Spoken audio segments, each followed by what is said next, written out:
Good afternoon, everybody. It's my great pleasure to welcome you today to this session, A Day in the Life of a Regulator.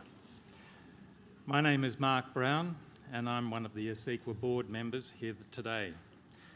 Over the past few years, it certainly has been, as we were discussing in our previous session, a time of change. Indeed, one of those changes has been in the practice of regulation, and that's the topic of our conversation this afternoon.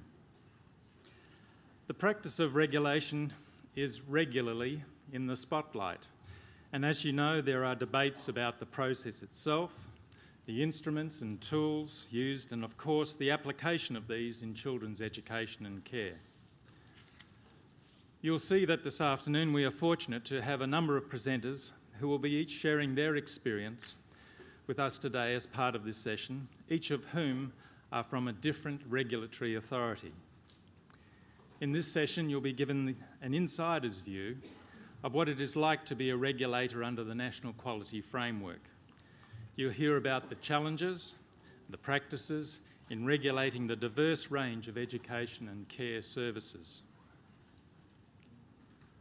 One of the many benefits of being an ACECQA board member has been the opportunity to work with some very talented people at ACECQA.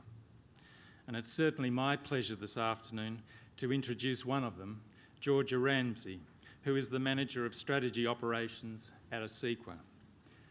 Georgia's responsibilities at ACECQA include the development and management of policy, research and evaluation of the NQF, ACECQA's operational requirements under the NQF, and monitoring consistent implementation of the NQF. Georgia also leads teams managing the regulatory authority training, the excellent rating, second-tier reviews, and assessment of qualifications. And this is in her spare time. Georgia, welcome to you, and over to you.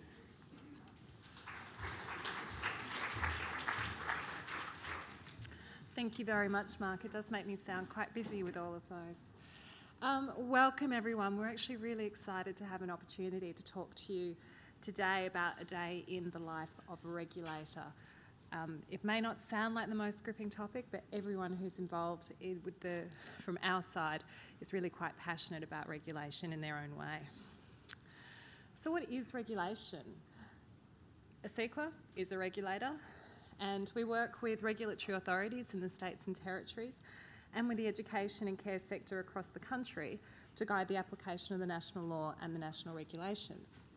All of our regulatory authority colleagues are also regulators, and so ACECQA is in some ways a bit different because we are a regulator of regulators, which some think take it a little bit too extreme.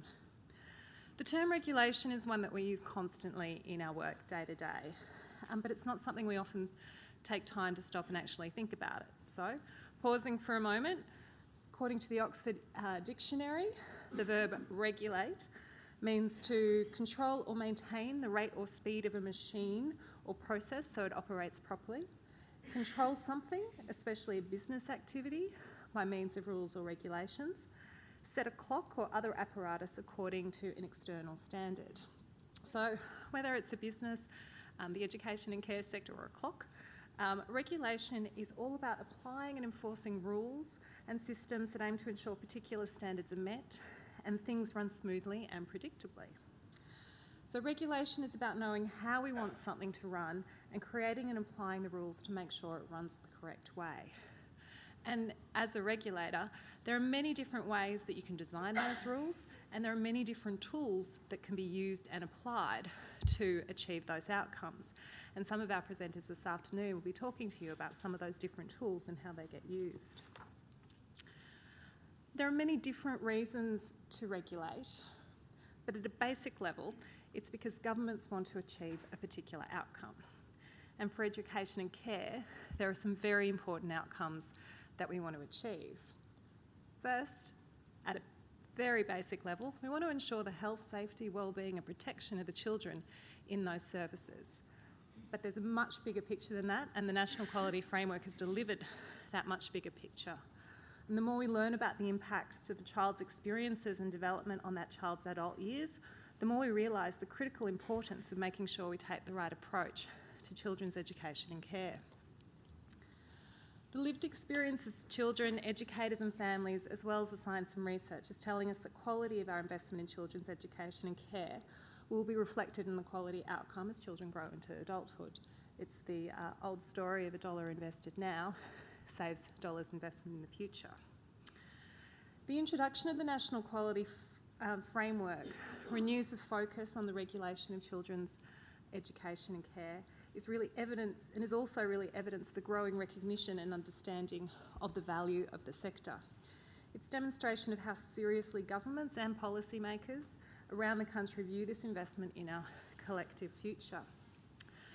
Regulation can often be seen as a negative, and it can carry quite a negative connotation, but it can also be seen as an investment, because let's face it, governments are accountable for the way that they spend money, and so they need to have sound arguments to regulate.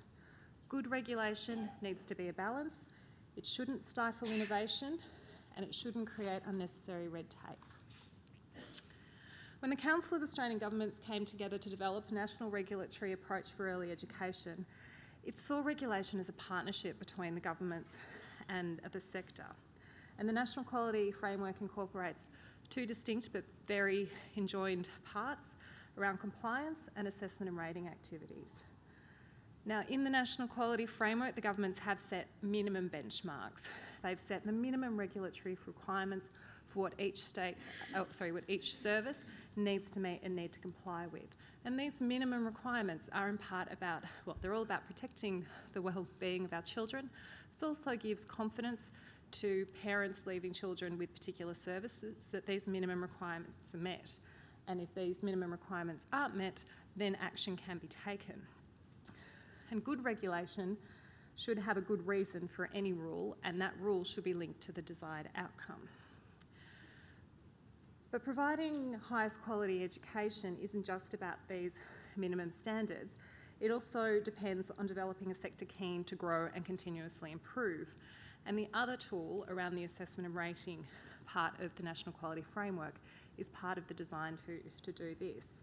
The sector has a wealth of experience and hands-on understanding of working with children, and every single service approaches it a different way.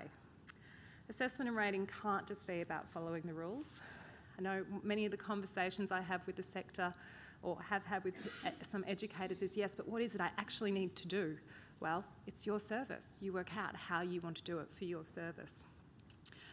And this tool is about encouraging services to meet and exceed benchmarks with all the diversity and imagination that the sector possesses.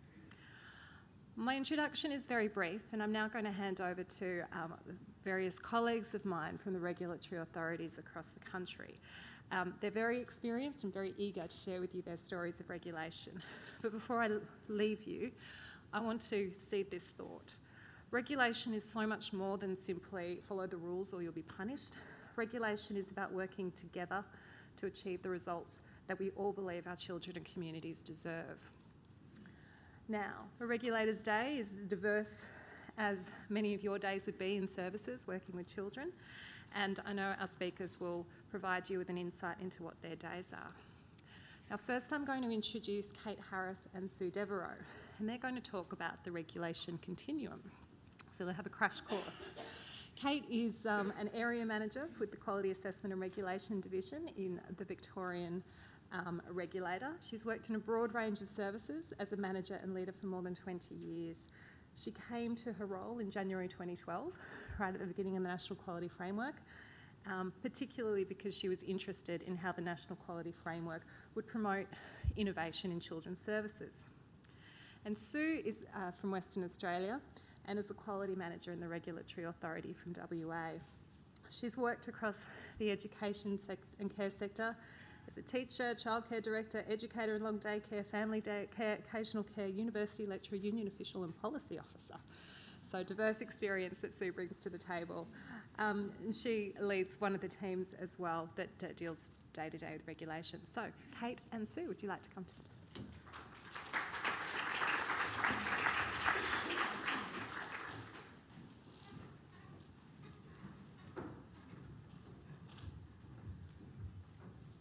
Good afternoon. I'm Sue Devereux. For those of you in the audience that have just listened to my history in children's services and education, you'll know that I'm not scared of change because I think there's not very many facets of education and care that I haven't dabbled in over the years. Today it's my task to sort of give you a little bit of a very quick overview of the tools that the regulations and the law make available to us as regulatory authorities to encourage and to assist and to work with you to ensure that you are complying with the new laws and regulations. And it is with that in mind that we both work with the principles in mind that we must always be guided by our work for the health, safety and well-being of the children in the education and care sector. We want to be improving the educational and developmental outcomes for those children. And of course, we, like you, are always promoting continuous improvement. So whenever we make a decision about what sort of action that we need to take, one of our first things is we need to look at the level of risk for the children and what sort of action would we take proportionate to the risk that there was to the children. So we ask ourselves a number of questions. Can we set out a number of steps that will help the service get to compliance? Does the breach cause immediate and serious risk to children? Whatever action we decide on, is it proportionate to the seriousness of that risk? And will the action that we take serve as a deterrent to others who may not be complying either? So, let me show you a framework, if you like, or a pyramid. Whoop, wrong way. Our framework in compliance is a pyramid, okay? And by far the most common tools that the regulatory authorities across our nation use is the bottom one of education. Because we as regulatory authorities are very conscious of the fact that as a sector, education and care strive to do the best by children. They are willing to comply and they are able to comply. And sometimes when they're not complying, it's because they don't know. And if we can assist them to comply, they will take those steps quite willingly. So that is by far the biggest tool and the most commonly used tool by regulatory authorities. Of course, at the other end of the pyramid, we have that little horrible red section that's called prosecution. And that's the thing that you all fear from the regulatory authorities. And it's certainly the tool that we use probably least of all. But we do need to have, if you like, a big stick for those really serious incidences that unfortunately happen, where there is serious risk to a child. Perhaps the child's escaped and been on the run, should I say, for 3 hours and nobody knows where that child is, and he suddenly turns up on the other side of the metropolitan area at his grandmother's house. That's fairly serious, you know, and that's probably something that we would be saying, okay, we need to do something fairly serious to that sort of action. And so then we would probably move directly to that most serious of actions. It is at that point that a service may lose its service approval or provider approval, and so that is the most serious tool that we have. But Kate is my friend from Victoria, is going to talk more broadly about the education attitude that the regulatory authorities are taking more commonly under our new abilities. In the next tier, the direct and deter, we probably start looking at things like warning letters. If you don't fix this, then we are going to need to take further action. We may have a formal informal interview with the provider, the nominated supervisor, so that we can give some guidance about how you can rectify your non-compliance. And we may even come to an agreement of an enforceable action, whereby a service will set out steps with the regulatory authority that they will undertake to achieve compliance in the end. Again, it's working together. It's educating the sector. It's showing you how you can achieve compliance. Nowhere near the big stick at the top, because we know that really you are willing to comply and you want to comply at this level. So it's a minor infringement, if you like. We may decide, however, that we need to put in a compliance direction. Compliance direction would be a written direction that you need to undertake something. For example, we may give you a compliance direction if you do not send in your quip after your 6 weeks warning letter. We may give you a compliance direction if you have some building issues that need rectifying. So it's a direction to do something within a given time frame that then we've both got a target date to achieve. One of the other tools for these lower breaches is an infringement notice. An infringement notice is basically a fine, and it's set at 10% of the maximum fine for whatever the breach is. And then that may be something like the display of the prescribed information and notices, those sorts of things. Certainly, WA has not put out any infringement notices, and given that WA is commonly known across the nation as the state that does prosecute, I feel fairly sure that the other states probably haven't put out an infringement notice either. At this level also, we can give emergency action notices, which are notices for you to undertake some specific action to remove or to reduce a particular risk to a child in your service. That is time limited, and you will have 14 days to respond to and undertake that action. Obviously, from the start, we start the education, we're moving up the pyramid, and if any of these are not complied with, then we may look at the higher one. So we're moving up the pyramid rather than down, okay?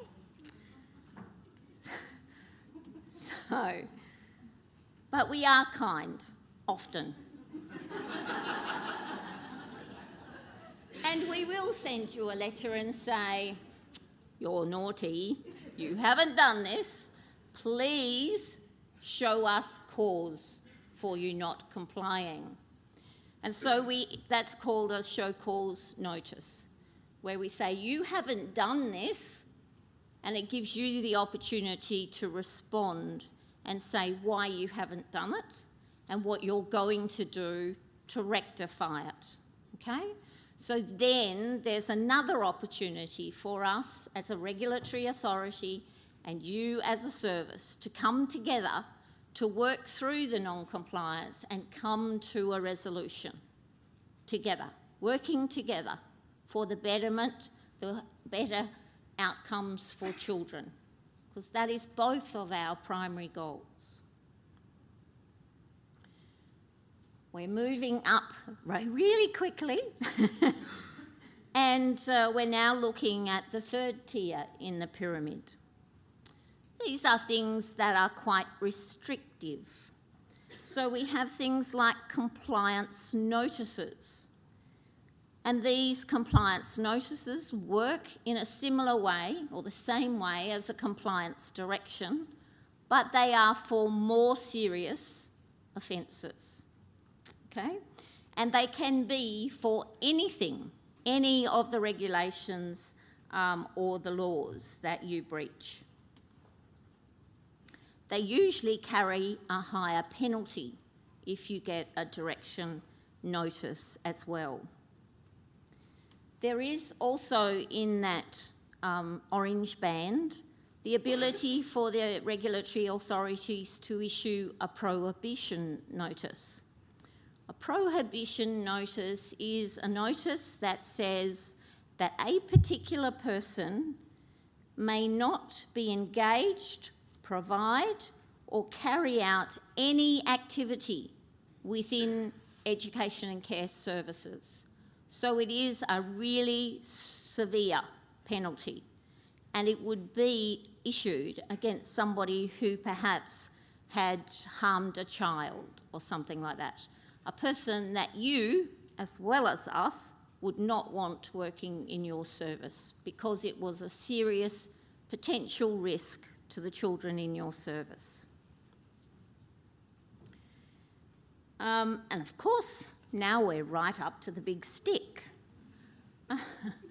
where we would take you either to a relevant court or, in the case of Western Australia, to the state administrative tribunal, where you potentially could be fined. You could have your service approval, your provider approval, or your nominated supervisor certificate suspended or cancelled. So let me reassure you, having gone up the pyramid very quickly, this is not a quick decision that regulatory authorities make. We take every case individually, we look at it individually, and decisions are made between our compliance teams and our assessment teams on how best to manage that. Wherever possible, particularly in these early days when we're dealing with new laws and new regulations, we always try to make sure that if it's not a serious risk to the children and it's something that can be improved quite easily, and the services or the provider are willing and able to do that, then we will always opt for the education first. Because we are all in it to improve the outcomes for the children. I just want to highlight, because it is something that is a bit scary for people, when they read the regulations and the law, they see all these penalties and offences within particularly the law. Let me reassure you that it is, in most instances, the approved provider that is responsible under the law. And it is the nominated supervisors and educators who would only be responsible if they had particular control over that action or the omission of doing that action. So it is very clear that it would be fairly rare that we would take an educator or a nominated supervisor to the Commission or to the court. Thank you. Kate.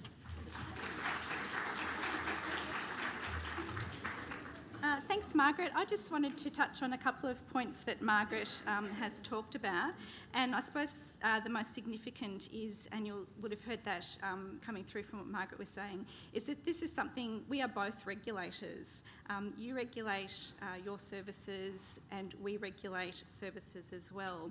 And I suppose I just wanted to cement that a little bit by saying, how many of you here lead or manage staff at the moment?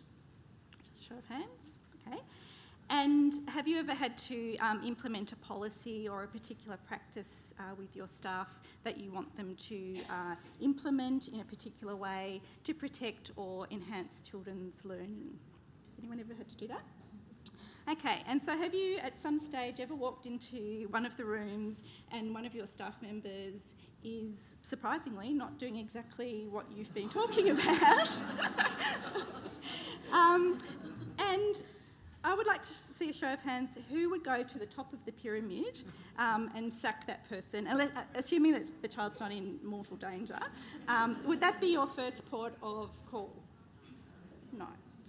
And the reason that it's not your first port of call is exactly the same reason it's not our first port of call. It's because you want people to do the right thing. You want to help educate people in the work that they're doing with young children, and you want to be fair and reasonable. So when you go into that room, the reason you don't go straight to that pointy end is because you're going to ask questions, because you want to understand, we've talked about this in the team meetings. We've got posters across the wall. We've had, Joe Bloggs come in and they did a fantastic presentation about why this policy was good. People understand, we've got feedback from our parents and yes, they really think this is a good idea. So you're really wanting to find out why or why isn't it working. And that's exactly what we do as regulators and why we tend to focus at the bottom level first, because there's usually a very good reason why something hasn't happened. And I'll give you a very quick example. So we might walk into a service and we don't see a responsible person display up on the wall. So rather than saying, you haven't got a responsible person display, and that's regulation 32 and it has to happen, and I can go up there in that second level if you're not careful, I might say, can you tell me about if a parent or a staff member or an emergency service person came in, how would they know who to contact at the first port of call? And you might say, Kate, it's up there. There's a big sign that says responsible person today is Jane. So I might have missed it. So that's me as a regulator, I'm human. I may not have seen it. Or you might be able to tell me a really good process that you've got in place that all your parents know about, that your emergency services know about because you've spoken with them. So if I didn't ask the question and again went straight to the top of the pyramid, I wouldn't be getting all the information and I wouldn't be being fair and reasonable to give you an opportunity to explain what's happened. So we always want to build on your strengths. We know, we've all worked in services, we know the complications and the stresses and the really good things that happen. So we want to give you the opportunity at all times to tell us your part of the story first. And as Margaret alluded to, what we can then do is think about ways that we can support you. So maybe there's people we can link you in with to help you. Maybe we can refer you to particular agencies. Sometimes it's about what we can learn as regulators.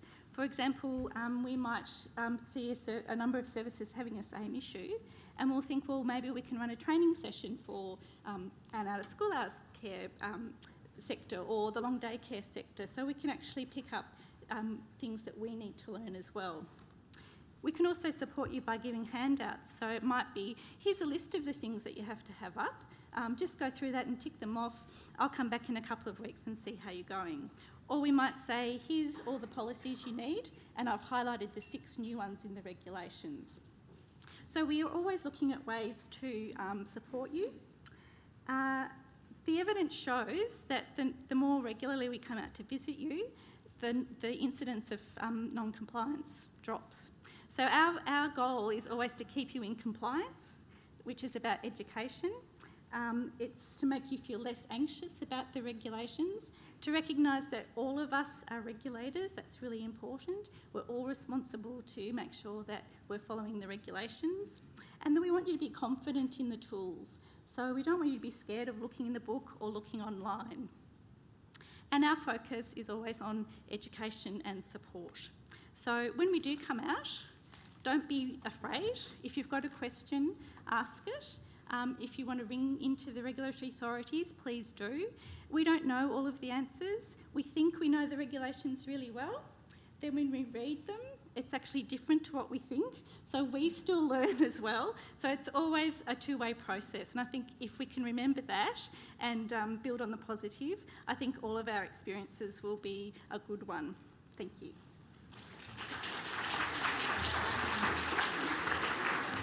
Don't go too far. Don't go too far, Kate and Susan. Come back. Because while we have all of our regulators in the room, we're going to take the opportunity to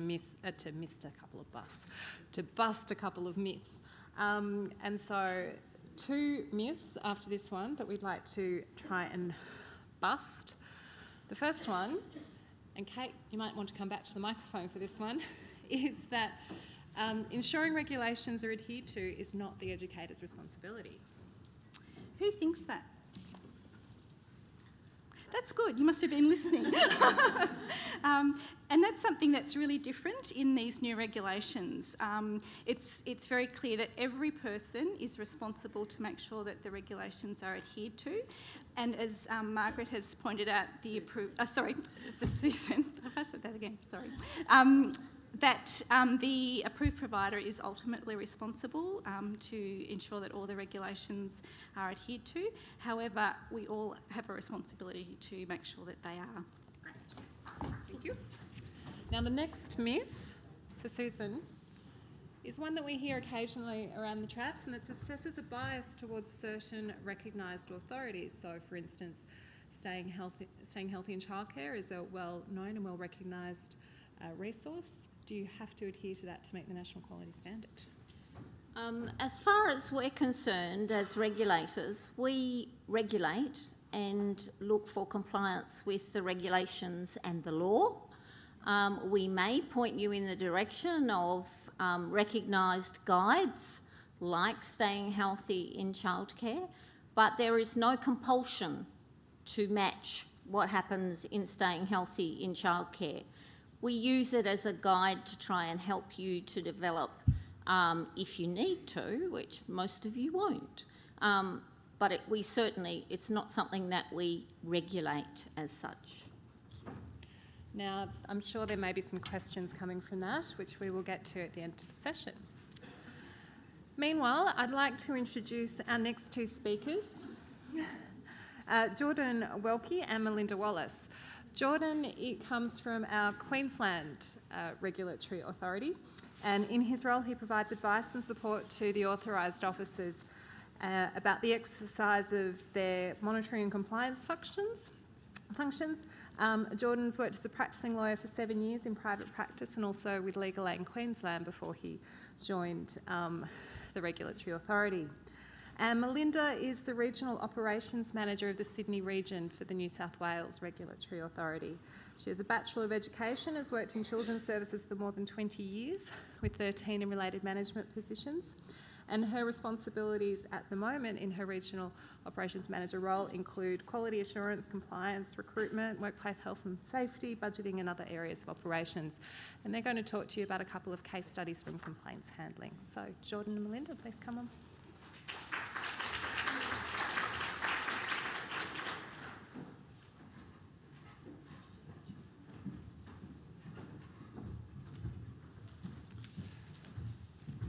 Thank you, Georgia. Melinda and I plan to talk about the regulatory authority function of receiving and investigating complaints and notifications. We'll talk very broadly about the processes and provide a couple of examples of those processes in action. It's useful to start by considering what a complaint is. The term complaint is not defined in the National Quality Framework. It's generally understood as an expression that a situation is unsatisfactory, and in my experience, complainants don't have a problem in expressing dissatisfaction. I recently received an email that contained all capital letters and multiple exclamation marks at the end. I took that to mean they were dissatisfied. it's not always so clear. Sometimes it comes up as a query or a concern, and the regulatory authority, in discharging their functions, needs to be able to recognise the complaint. Complaints about services come to our attention in two ways: directly from the complainant or through notifications from the approved provider. I'll speak briefly about the impact of the notification system on the conduct of investigation into complaints a little later. Linda. Okay, so firstly, can we see a show of hands for anyone who's ever made a complaint to a regulatory authority? Not so many. Well, to provide some context, we do receive a large number of complaints. So in New South Wales alone, where we have just over 3,800 services, we received in the first 6 months of this year 428 complaint notifications and just under 500 direct complaints, which equates to over 35 complaint notifications per month and over 80 direct complaints. So you can see that's one reason why complaints are a fairly important aspect of our work. So what are some of the other reasons that complaints are important? Complaint systems allow members of the community the opportunities to raise concerns. So mostly this is from parents who might feel the need to report an incident that's occurred. Or often it gives parents the opportunity to raise something with us that they're not sure about that they've seen when they've been picking up their children. Either way, if a complaint has been raised with the service, then importantly for the service, they can often work together in identifying what these concerns are and then taking steps to remedy this if appropriate. Just gone too fast, sorry. So why else are complaints important for the regulatory authority? When we receive complaints, it provides us an important source of information about areas of concern that we might be required to address. So it also means that we get to meet our legal responsibilities as the regulatory authority. So while some complaints are minor and can be followed up just with a phone call, other complaints that refer to serious incidents or even systemic non-compliance will require that we do intervene. So here again, if the service has their own effective complaints system in place, we will often already be able to see that steps have been put into place, which for everyone is the best and the most ideal outcome. Ultimately, and I think this follows on from what Sue and Kate said, complaints are important because they can identify matters that may be an impediment to the provision of quality education and care. And that's not to say that every complaint raises meritorious matters, but addressing each complaint thoroughly ensures that opportunities to improve quality are not missed, and that applies equally to services and the regulatory authority. So what do we do with complaints at the regulatory authority? Well, firstly, we receive the complaint, and whilst that seems like quite an arbitrary step, it's actually an essential step because that's where we collect the essential information that we then can follow up on the complaint with. So, for example, we try and get as much information as possible about the wheres, the whats, the hows, the whys, so we know what we're looking at. Then secondly, we assess the complaint, and that's so it can be referred appropriately. So initially, we check that it's within our jurisdiction of the National Education and Care Services legislation. So if, for example, you received a complaint about childcare benefit, that would be outside our jurisdiction. So therefore, we would suggest that the complainant contact perhaps DWAR as the appropriate body who might be able to follow up on those matters. If it is within our jurisdiction, then we assess it for seriousness. So we know how to prioritise it for follow-up. So on the next slide, we see an example of a risk assessment approach that we might refer to, or at least in principle, for assessing and prioritising the complaint and later for determining appropriate and proportionate action if it's required.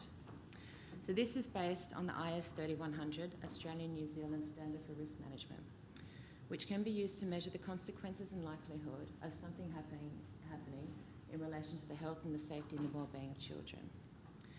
So imagine, for example, you or I receive a complaint received about preschoolers being fed sandwiches at afternoon tea when the menu clearly stipulated that it should be crackers and fruit salad.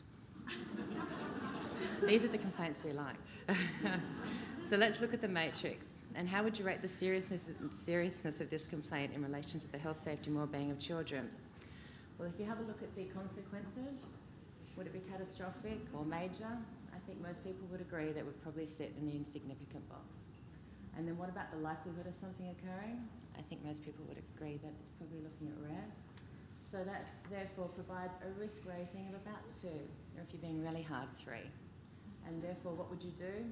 We'd consider this a low risk situation and we'd manage it through a routine procedure such as maybe just phoning the approved provider or the nominated supervisor and just asking them to serve whatever was stipulated on their menu. And these are the ones we like. It's the bottom end of the triangle. What about if throughout our inquiries, however, we discovered that peanut butter had been served on the sandwiches and maybe there was an anaphylactic child at the service? Well, there you can see how the risk rating would rapidly increase, therefore changing our assessment and our actions in relation to this matter. The next stage in managing the complaint is investigation. I want to talk very briefly about 4 aspects of investigation. Firstly, the planning. Planning is essential to ensure the investigation is carried out thoroughly, resources are allocated effectively, and sources of evidence are not overlooked. And so a plan needs to be drafted, and it usually contains things such as the following: a clear articulation of each allegation or course of conduct separately, a clear idea of the benchmark or the criteria that applies. In this context, it's the relevant legislative provision under the law or the regulation. An identification of what evidence will prove or disprove the facts that are the substance of the complaint. And finally, a list of tasks to be undertaken and some time frames. The next aspect of the investigation I wanted to speak about briefly is the powers and making of the inquiries. So how do you conduct the investigation? This is driven by the information that's been received. Some of the powers that are granted under the national law are only available if there's a reasonable suspicion that an offence has been committed. An officer investigating needs to consider what's the most effective way of getting the information and the evidence, informally or through some formal process under the law. This changes throughout the investigation, and there needs to be consideration of what powers are available as the investigation unfolds. This is an opportune time in the process to consider how the notification system impacts on the course of an investigation. I can recall a recent example where we received a complaint from a parent, which on the face of it was quite serious. An officer decided that they needed to do an unannounced visit to the service. Upon arrival, the service indicated that they'd received the complaint over a week earlier from the parent, had responded. The response from the service was entirely appropriate and required no further action. That response hadn't satisfied the parent, and they may still have made the complaint directly to the regulatory authority in any event. But had the service notified us about the complaint, as was required, the matter could have been resolved probably sooner and in a less formal way. The third aspect of investigation I want to talk about very briefly is confidentiality. There's a duty of confidentiality imposed by the law, but it also serves an important function in an investigation. It can ensure the integrity of the process by protecting witnesses who want to come forward and give relevant information, and also by protecting the evidence that's gathered so it's not compromised. Finally, the final aspect which has to pervade all of the investigatory process is procedural fairness. This includes giving each party a fair hearing, not acting in a biased manner, making findings on the basis of logical and probative evidence. To achieve this, the person or the service subject of an investigation is generally entitled to be informed of the substance of the allegation and given an opportunity to respond. Each of these aspects, planning, confidentiality and procedural fairness, give the investigation the best chance of making safe, sound findings and producing a just outcome. The next stage in the process is wrapping up the complaint. After the investigation, making the findings, determining the appropriate response, having regard to the regulatory pyramid talked about earlier, and notifying the complainant that their complaint has been investigated and the appropriate action taken. Confidentiality, again, may curtail what sort of information is given back to the complainant at that time. The final stage is evaluating the findings in a larger context. If the complaint was misconceived, perhaps that suggests that more information needs to be given to families about the nature of services or that particular issue.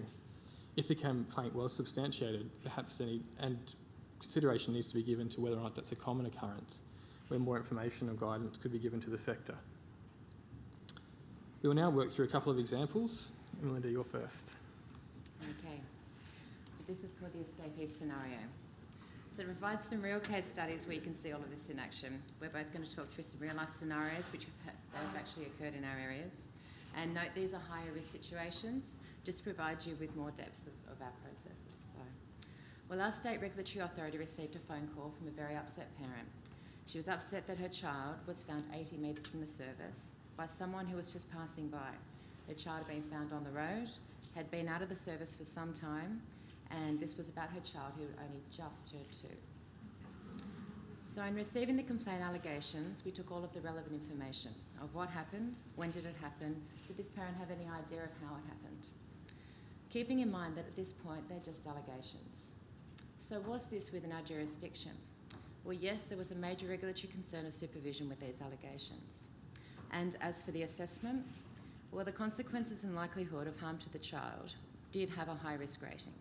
The consequences easily could have been major or catastrophic due to the child being found on the road.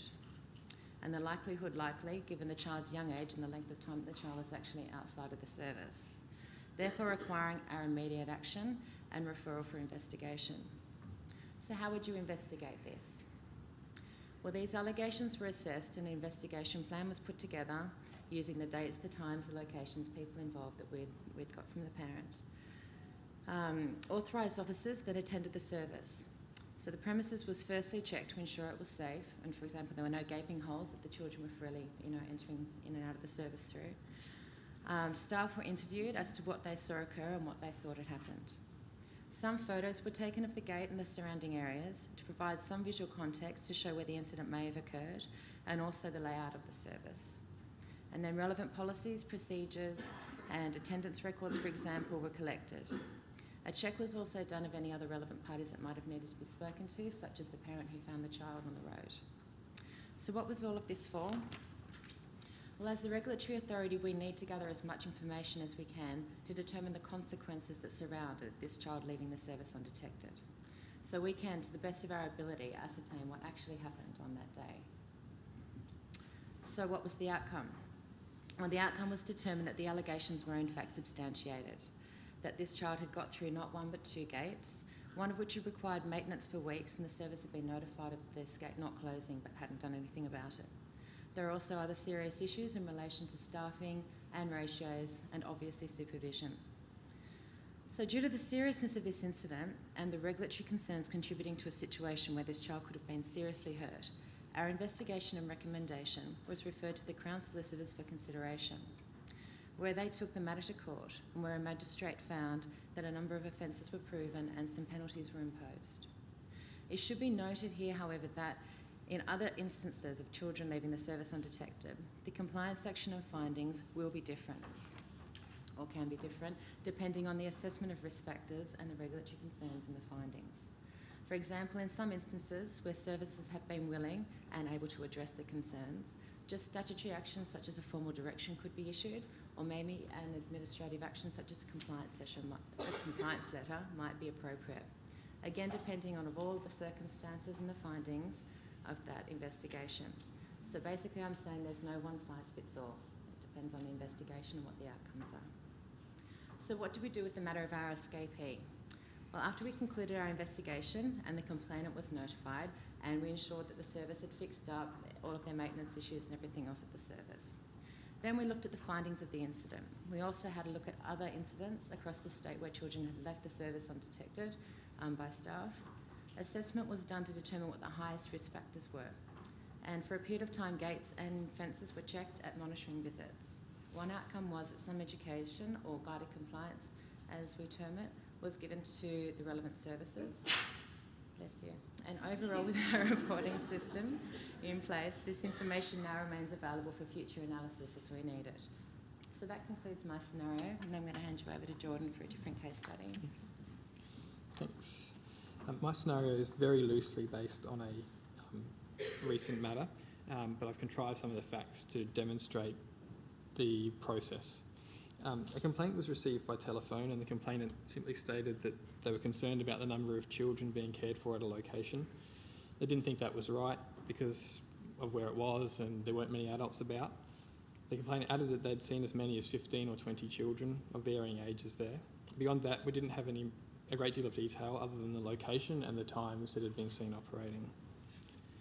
In terms of an assessment, to assess this, officers needed to consider what little information we had. But the first inquiry was a search of the register of approved services, and it turned out this wasn't an approved service.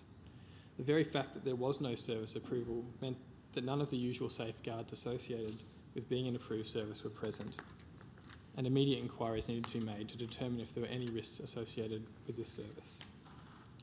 The next step was to plan the investigation and response.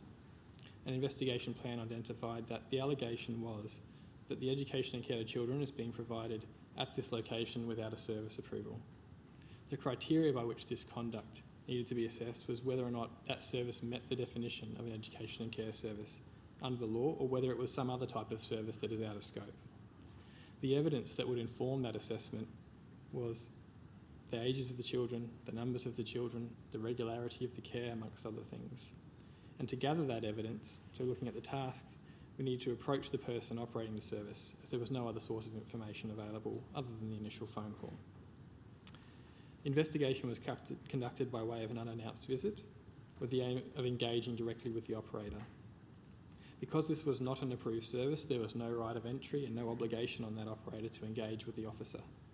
In this case, the operator was prepared to engage, provided the information about the children and the schedule of care that provided, and the nature of the service was determined to be of such that it was probably an education and care services for the purposes of the National Quality Framework. So the outcome was that the complaint was substantiated in that it was confirmed that there was education and care being provided. The goal of regulating the service appropriately could be achieved by engaging with the operator and providing them with information and guidance about how to operate as an approved service under the National Quality Framework, or make changes to their service so that it might fit into another category of an excluded service. The officers in that case took the opportunity to request a response in writing, and the operator indicated that they would cease operation. The complainant was notified that the investigation had been carried out. The matter was at an end, or so it seemed.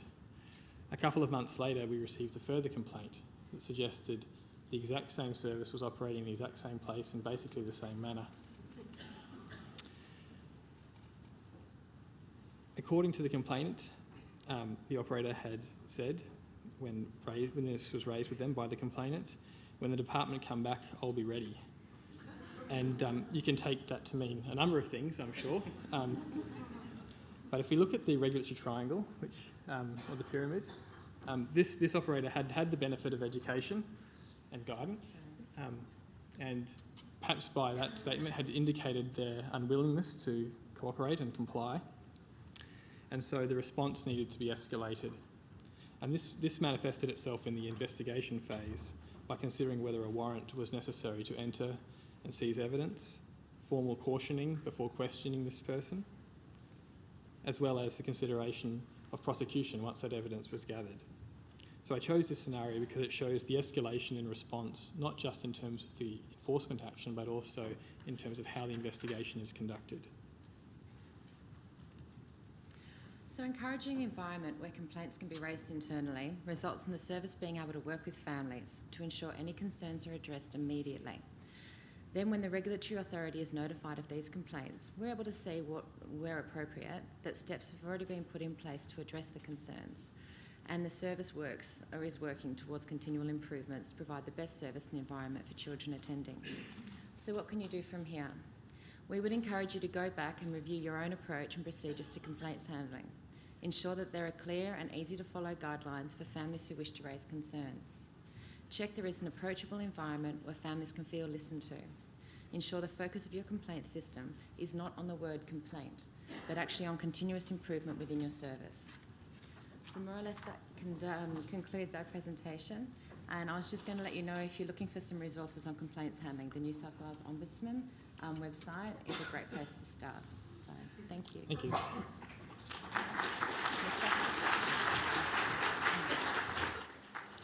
Thank you to you both. Now, one of the next myths has probably already been busted, but we'll still just double check. Jordan, if a problem is found, will I be fined or prosecuted?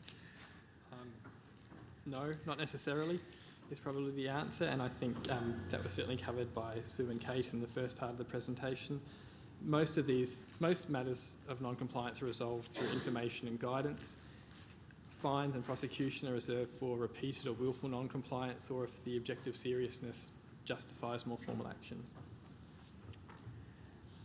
And Melinda, if someone lodges a complaint against me, it will affect my service and me permanently.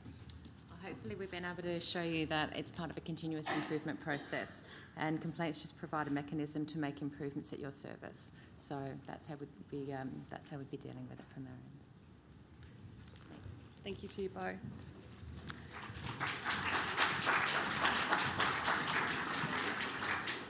So moving on to our last speaker, who is Linda Khan from the Northern Territory. Now, Linda is going to talk to us about some of the additional challenges that regulating in remote settings provide to regulators. So Linda is currently with the Regulatory Authority in the Northern Territory. She has a background in early childhood teaching, and has taught in primary schools, preschools, kindergartens, and held various leadership roles in long day care, in the long day care sector. She's also worked in early childhood in Queensland, Northern Territory, United Kingdom and New Zealand. So her background is beautifully varied. And she started with the Northern Territory Department as a senior early childhood teacher, providing support to the preschool sector, and now heads up their assessment and rating team. So Linda, do you want to come up and tell us about the challenges in Northern Territory?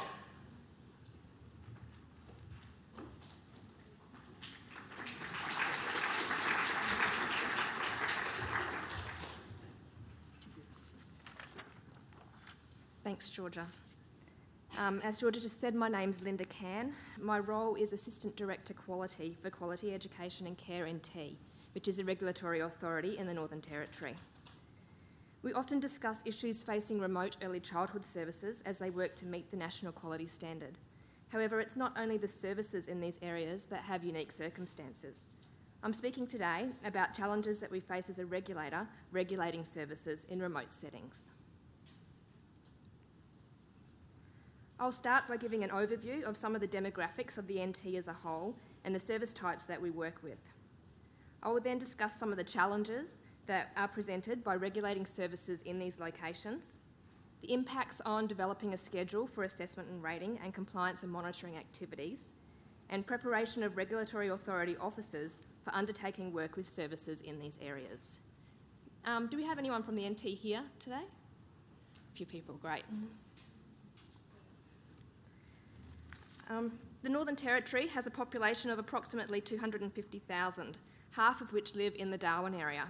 Darwin right up the top, where it says Palmerston and rural. I'm sure most people know where Darwin is. When comparing sizes of Australian states and territories, the NT is third in size behind WA and Queensland, however has the lowest population density of any state or territory. The NT is divided into 5 regions, as you can see up there: Darwin and Palmerston and rural, Arnhem, Katherine, Barkly and Alice Springs. Each of these regions has a main centre. The centre for the Arnhem region is Nhulunbuy or Gove, which has a population of approximately 4,000 and is located about 1,000 kilometres from Darwin by road.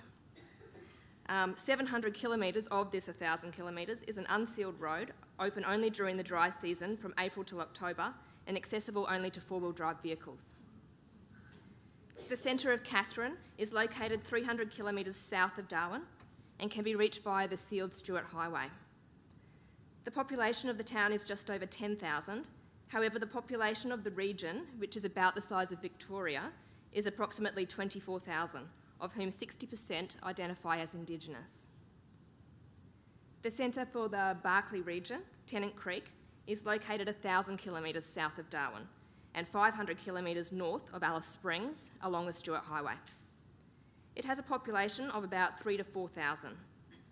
The Barkly region accounts for 21% of the Northern Territory. However, it has the lowest population of any region in the Territory, with approximately 6,000 people. The centre of Alice Springs is located 1,500 km south of Darwin along the Stuart Highway. It has a population of approximately 28,000, with approximately 20% of people from an Indigenous background.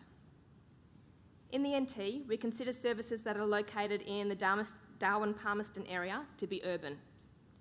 Outside this main hub, we consider services in the centres of Katherine, Nhulunbuy, Tennant Creek and Alice Springs to be remote.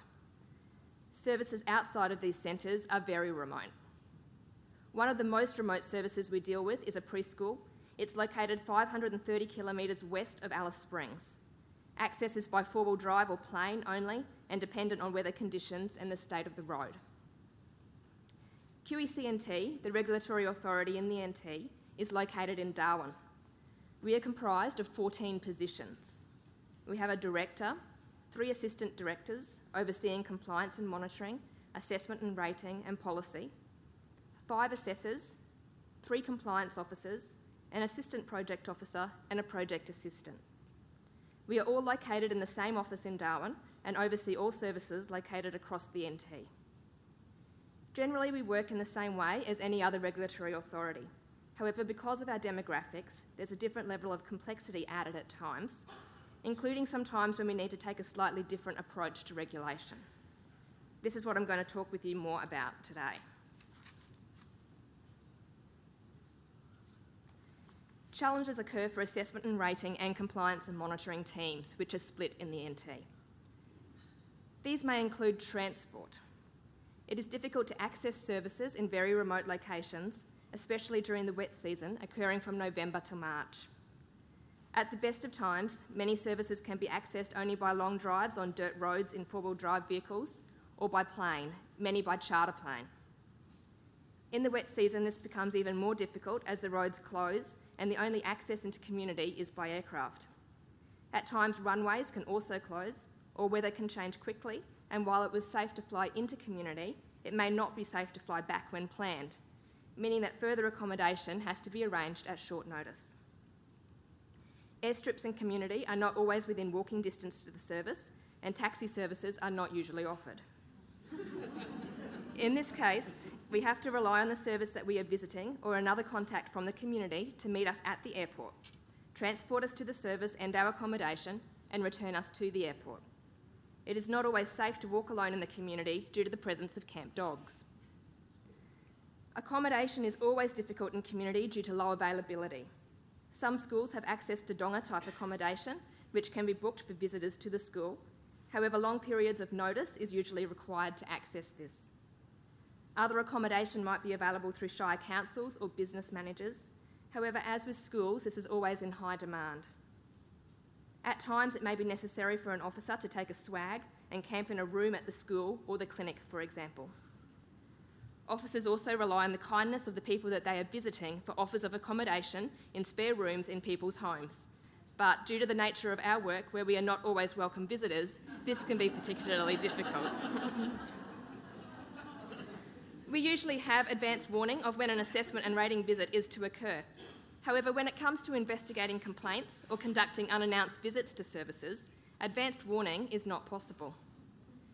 For example, if we were to receive a complaint about a service in a location that is difficult to access, planning to follow this up would contain further logistics for consideration.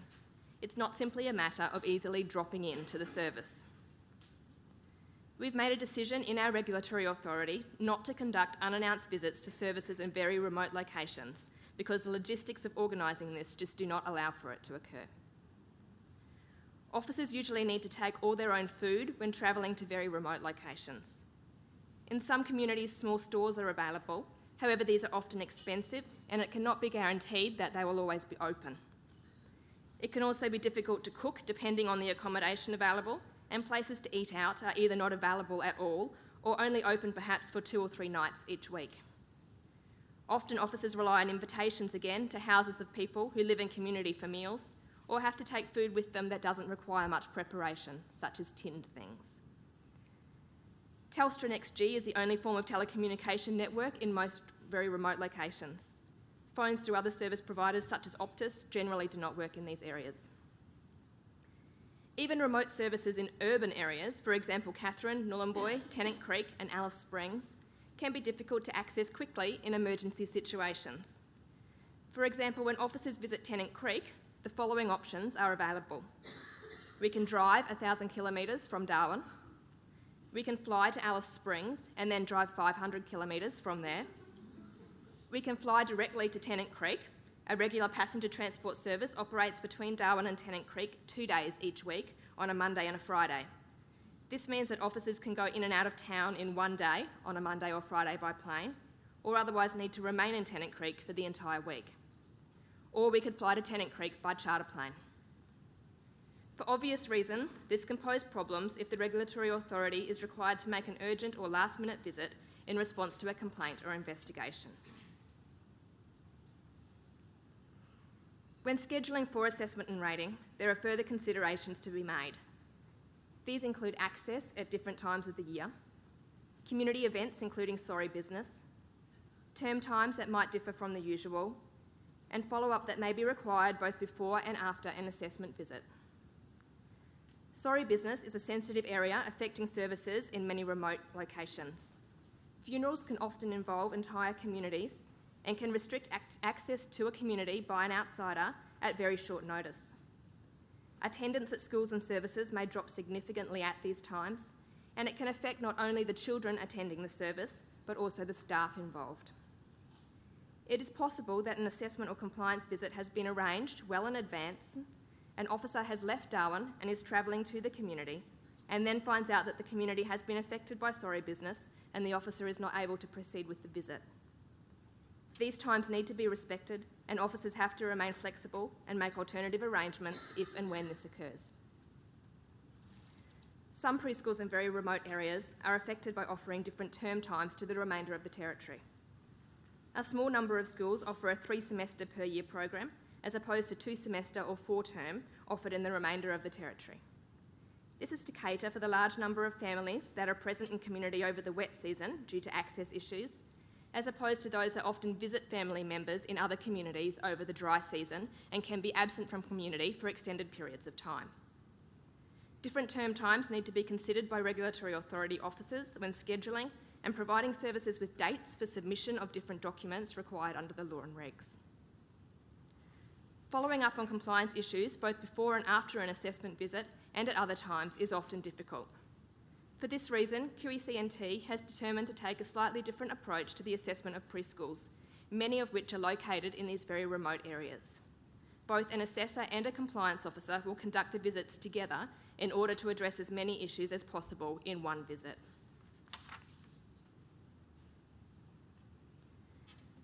Most officers working for QECNT have been residents in the Territory for a period of time, and many have had some experience working in remote areas. However, this is not always the case, and even for those that have been in the Territory for a long period, some have not ever visited a very remote community. This is needed consideration when planning for the preparation of officers. QECNT is part of the wider division of Early Childhood Policy and Regulations, ACECQA, within the NT Department of Education. Also part of ACECQA is the program Families as First Teachers, FAFT, which maybe some of you have heard of. This program offers Indigenous parenting support services to remote communities in the Territory. Program advisors from FAFT regularly visit communities, and regulatory authority officers have been able to accompany them at different times when seats have become available on charter flights. QECNT officers have had the opportunity to participate in book launches and smoking ceremonies as part of these visits, and gain some insight into what to expect when visiting community for the first time.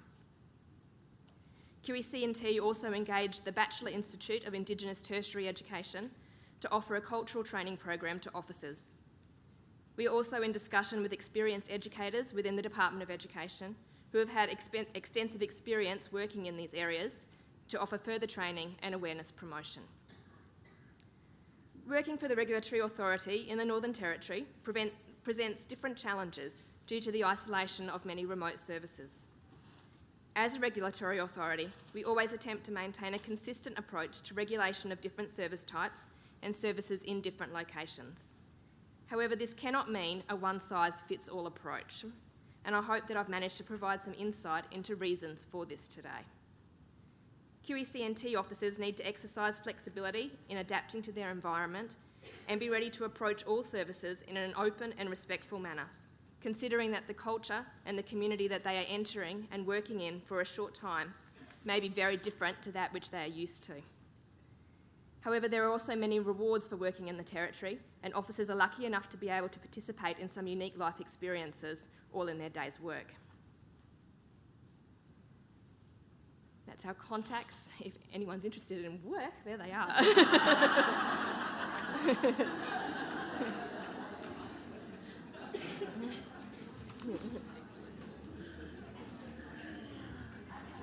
That was...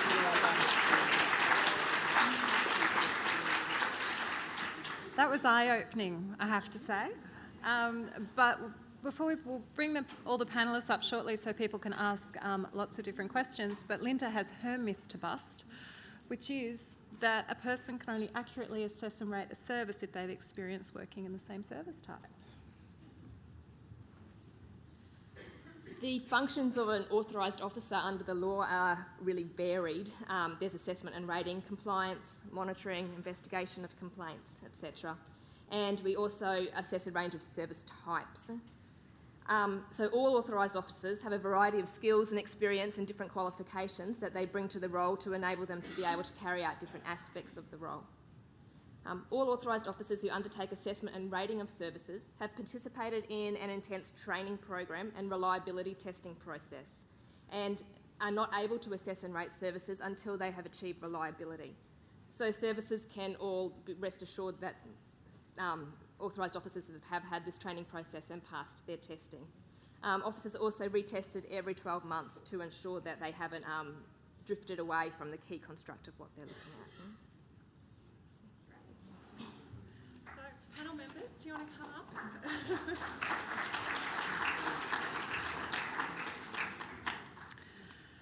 So it's now your turn to ask questions.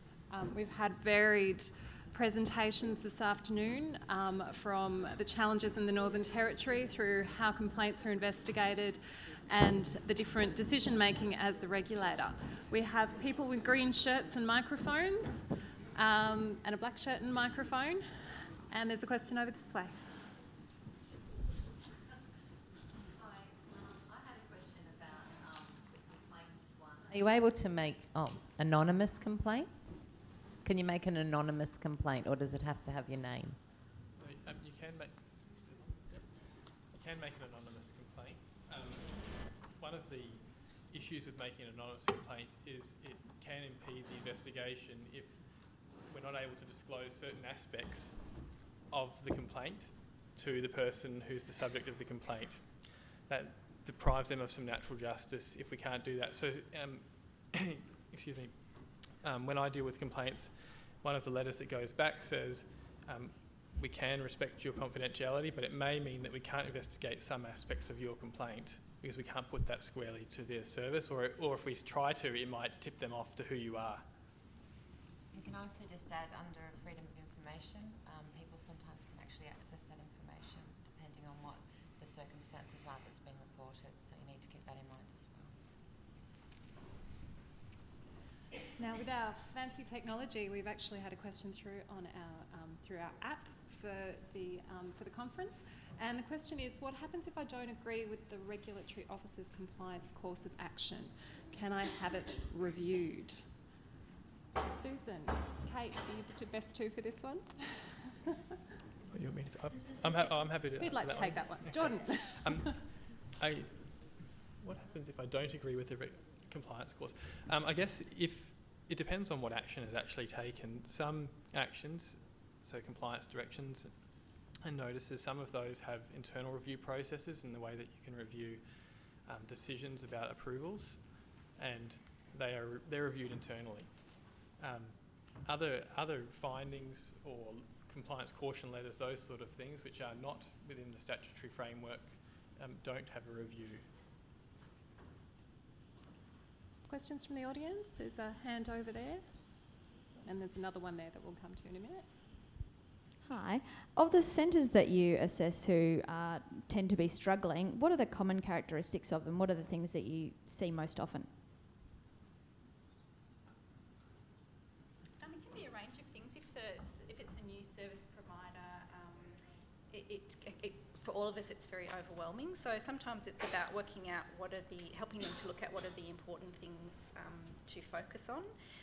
And at all times it's about the risk and safety of children. So as long as those things are being met, and then it's about helping them to work out what are the things that you work towards. And I suppose that's where we might link them in with other support agencies that the various regulatory authorities fund to provide that sort of support.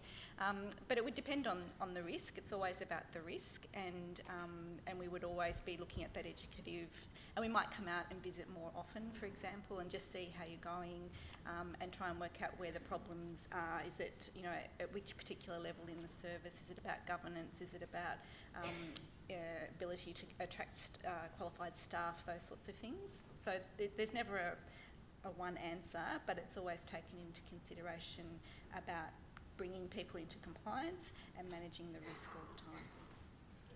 And I'm also going to take the opportunity to spruik tomorrow's session on assessment and rating as well, which gives the different part, the other half of this picture around compliance and regulation too. But I think we've got a question over here. Yeah, whoops, sorry. I've never heard of, I hadn't ever heard about the prohibition notice before.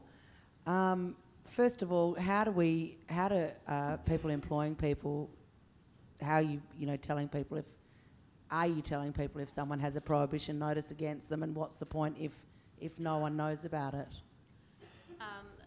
That is something that is currently under some huge discussions nationally.